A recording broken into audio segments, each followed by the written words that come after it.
Hi, my name is Sarah, and I'll be talking about turning your passion into a business.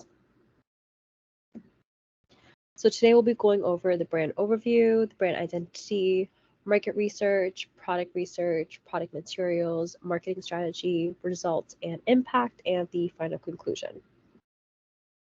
Starting with the brand overview, how it all started. During COVID, many of us were confined to four walls and deprived of motivation, inspiration, and a sense of community.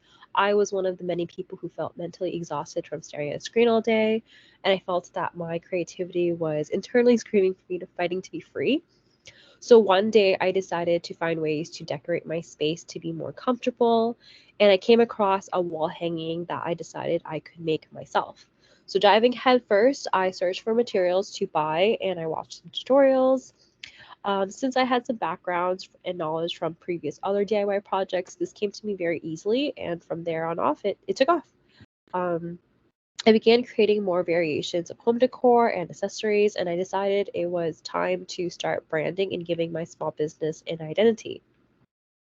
So, establishing the brand, Mava, it was important to have principles and values to establish deeper relationships with my customers while demonstrating authenticity.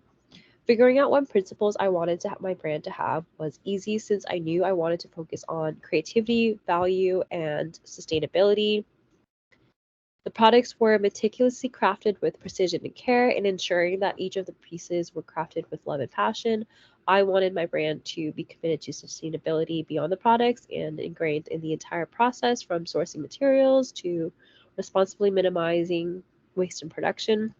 So, using this brand, I strive to create positive impact on the environment and in our communities by offering ethically made, eco conscious products for customers to decorate their home.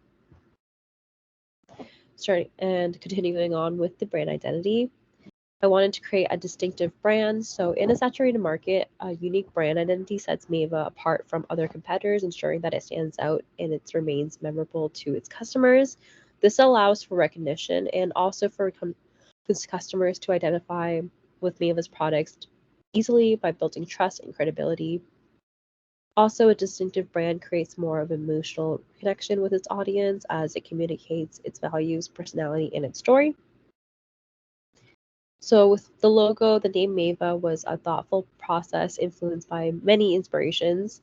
It draws significance from my mother, serving as a tribute to her essence and her influence in my life. Traditionally, her name means and symbolizes a flower, and this association led me to envision a brand that radiates vibrancy and freshness to flowers blooming in the spring, specifically in the month of May.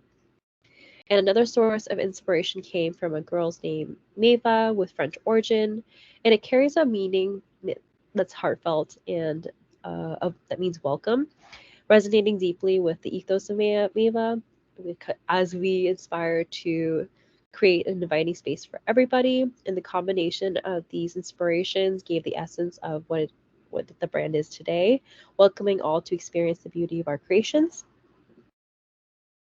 Here is the rebrand of the Mava logo and variations behind different color palettes. Typography, since it's important to have the brand identity align with all and remain consistent. Here is the text and type that I have decided to use for the brand. And with the brand's color, choosing this linen color was easy since it's versatile and timeless, and it's also aligning very closely with the natural and organic aesthetic of the brand. And since it is very natural textures and earthy tones, it blends seamlessly with all the other colors in the palette and is very harmonious. Here are the primary colors of the palette. And moving on to market research. So researching the target audience was really important since I had to figure out who was specifically interested in these DIY and home decor items. And due to the pandemic, all individuals of all ages were spending a lot more time at home. So this led to an increase in interest in home decor and DIY projects. So factoring in the interest for personal projects, many priorities shifted, influencing more creative outlets, enhancing their comfortable environment and supporting small businesses, also affecting purchasing behaviors.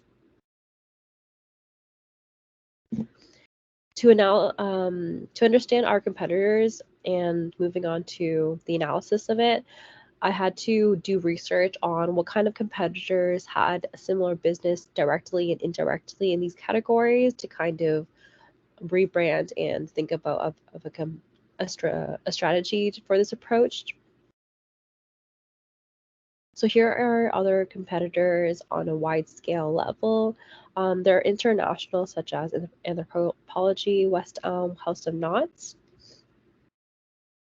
And this led me to kind of understand what they were doing right and methods that I can incorporate as a small business.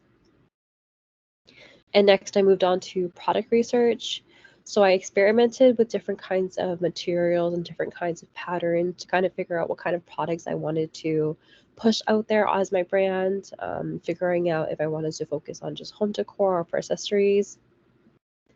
And here were the first line of items that I created: keychains, lanyards, coasters, bookmarks that were hand drawn, mini plant hangers. And then moving on further and doing more experimentation with other coasters, car hangings, experimentations with mirrors, color palettes, and changes. After testing the quality and the creativity of the items, I moved on to testing more, to test in the world setting, asking people and customers for feedback on the items that they liked. And with each feedback, I built more iterations from the products. And this was changed on the very next stage, and this is the second launch of the products. So changing the color and aesthetic and the palette of the brand, I changed to more of a light color palettes, focusing more on the linen colors and less colors that were so vibrant, that were more clean and minimal. So I have plant hangers, mirrors, lanyards, mini bookmarks, keychains, coasters, plant hangers, pillowcases, focusing more specifically on the home decor. And here I have other keychains, more plant hangers, and variations of wall hangings.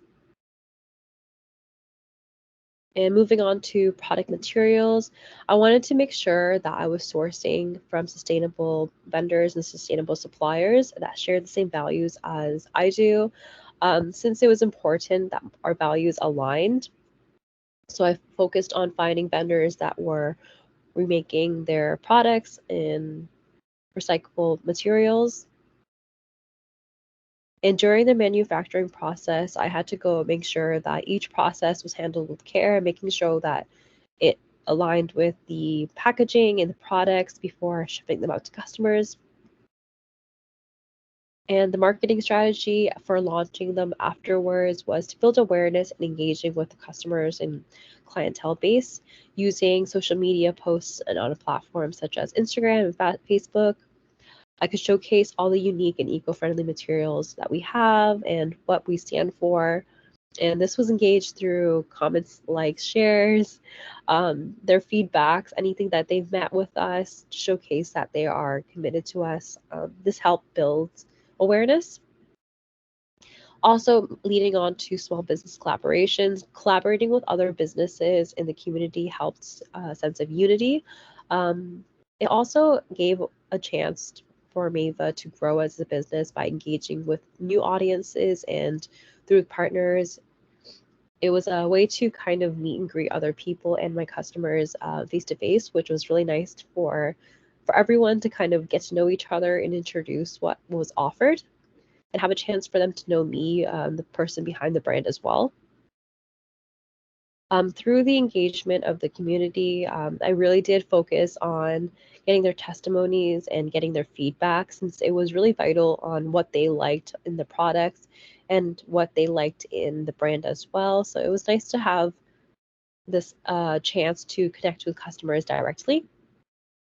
So results and impact from that was Mava really got to develop a personal relationship with their customers and create a sense of support from the other small businesses and show them what we're really about. and gather testimonies from our customers. It was just nice to see that they liked our products and what they were using it for, showing there was more to a relationship, like another part of the story. So here are some examples of people posting them on social media or showcasing them in catalogs and other small businesses, their websites and their blogs, in their home environments. And final conclusion on the journey was I was really grateful on my chance to make Mava a small business, since it made a small positive impact on people's lives and other businesses' lives. And I felt that my products really does resonated deeply with my customers, and it inspired what I wanted it to, creativity, and as well as making their space feel comfortable and beautiful. So I'm excited to kind of continue building this journey. And in the future, I feel that there are a lot of opportunities for growth and exploration, since there is a lot of ways that I can branch out by having more areas of farmer markets or meet and greets in person to diversify the product line, get more feedback, and just to meet people and explore different strategies and partnerships in the future. Thank you.